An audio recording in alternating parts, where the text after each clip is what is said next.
ఆదిలాబాద్ పట్టణంలోని శ్రీ రామచంద్ర గోపాలకృష్ణ మఠంలో శ్రీ రామకృష్ణ సేవా సమితి ఆధ్వర్యంలో కొనసాగుతున్న వేసవిలో బాల సర్కార్ శిక్షణ శిబిరం ముగింపు వేడుక ఘనంగా జరిగింది.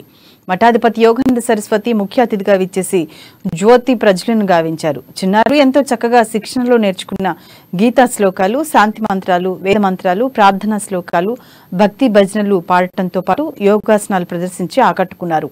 20 రోజులుగా ఒక ఆధ్యాత్మిక వాతావరణంలో ఈ శిక్షణ శిబిరం నిర్వహించడం చాలా అభినందనీయమని అన్నారు. ప్రత్యక్ష దైవాలైన తల్లిదండ్రులకు పాద నమస్కారాలు చేస్తూ ఎల్లప్పుడూ సత్యాన్నే పలుకుతూ ఉండాలని సూచించారు. అనునిత్యం దైవనామ స్మరణ చేయాలని పిల్లలను ఉద్దేశించి తెలిపారు.